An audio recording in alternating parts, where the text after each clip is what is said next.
पंचमी हो, चाहे श्रावण महीने की शुक्ल पक्ष की, चाहे कृष्ण पक्ष की पंचमी हो, और समझ लो अच्छे से, श्रावण महीने की पंचमी के दिन देवाधिदेव महादेव पर चढ़ाई गई शमी पत्र आस्तिक मुनि का नाम लेकर, कौन से मुनि? आस्तिक मुनि का नाम लेकर शमी पत्र को वापस उठाकर उसको अपने दरवाजे की चौखट पर कहीं पर भी या द्वार पर कहीं भी एक ओर रख देने पर घर के अंदर, बगीचे के अंदर सर्प प्रवेश नहीं करता। ध्यान रखिए, सर्प प्रवेश नहीं करेगा। शमी पत्र समर्पित करने पर, उस शमी पत्र को आस्तिक मुनि का स्मरण करने, कौन से मुनि है? आस्तिक मुनि का स्मरण करने पर भीतर घर के अंदर बगीचे में सर्प भी प्रवेश नहीं। उस शमी पत्र में जया, विषहरा, शामली वारी, दौतली और देव, ये पांचों कन्याओं का भाव प्रकट हो जाता है और वो कन्याएं हमारे घर के द्वार की रक्षा करती हैं। तुम्हारे घर की बहन बेटी क्या करती है? तुम्हारे घर की बहन बेटियां क्या करती हैं? घर में बहन बेटी आती हैं तो बद्दुआ देकर नहीं जाती। घर में कन्याएं रहती हैं, बद्दुआ नहीं देती। घर की बेटियां जब दरवाजा छोड़कर शादी कर वाले दिन, विदाई के दिन अगर जाती भी हैं तो बेटियां हाथ में धान भरकर फेंक कर जाती हैं कि मेरा मायका खूब फले फूले आगे बढ़े। छापे लगाकर चली जाती हैं कि हमने हमारी जीवन की सारी दौलत, जीवन का सारा सुख अपने मायके में दे दिया है। वो बेटियां, तो जया, विषहरा, शामली बारी, दौतली, देव, ये उस घर में निवास करती हैं जिससे ये पंचमी, कौन सी तिथि?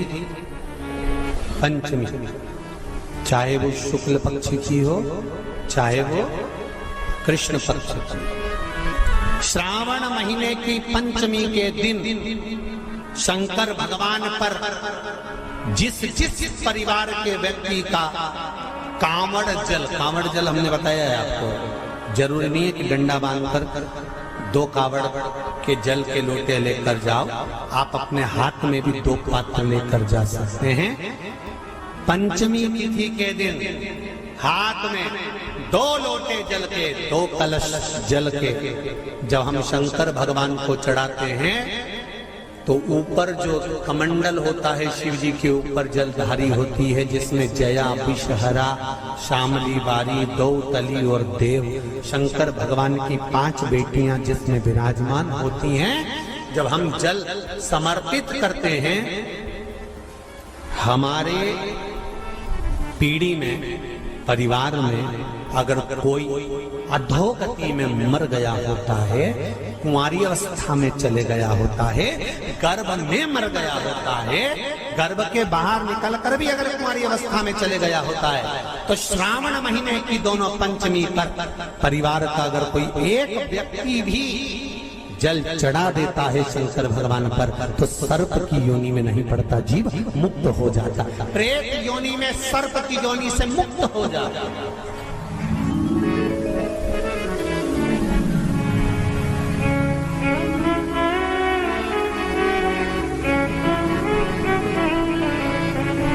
महाराज, हमारे यहाँ सांपों की पूजन कौन से दिन होती है, कौन सी तिथि में करते हैं? जम के बोलो जरा। नाग पंचमी। नाग पंचमी का मतलब क्या है? सांपों की पूजन करो। नाग पंचमी का मतलब होता है शंकर जी के मंदिर में जाकर 1 लोटा जल समर्पित कर दो। उसका कारण क्या है कि हमारे परिवार में, हमारे कुटुंब में कोई 7 कुटुंब में, परिवार में कोई 7 पीढ़ी के अंतर्गत भी अगर कोई जीव तड़प रहा होता है, पड़ा हुआ होता है, उसकी मुक्ति नहीं होती है, तो पंचमी का चढ़ा हुआ जल उस जीव को प्राप्त हो जाता है और वो जीव तर जाता है, उसका फिर जन्म नहीं होता, वो तर इसको मुक्तता कहता है, इसको मोक्ष कहता है।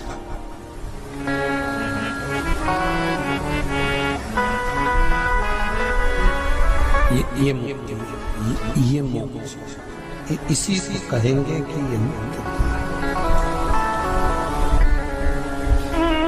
महाराज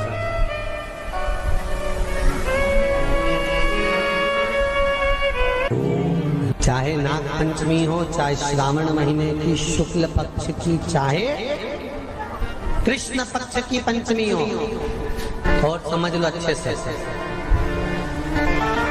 श्रावण महीने की पंचमी के दिन देवाधिदेव महादेव पर चढ़ाई गई शमी पत्र आस्तिक मुनि का नाम लेकर, कौन से मुनि? आस्तिक मुनि का नाम लेकर शमी पत्र को वापस उठाकर उसको अपने दरवाजे की चौखट पर कहीं पर भी या द्वार पर कहीं पर भी एक ओर रख देने पर घर के अंदर, बगीचे के अंदर सर्प प्रवेश नहीं करता। ध्यान रखिए, सर्प प्रवेश नहीं करेगा। शमी पत्र समर्पित करने पर उस शमी पत्र को आस्तिक मुनि का स्मरण करने, कौन से मुनि है? आस्तिक मुनि का स्मरण करने पर भीतर घर के अंदर बगीचे में सर्प भी प्रवेश नहीं। उस शमी पत्र में जया, विषहरा, शामली वारी, दौतली और देव, ये पांचों कन्याओं का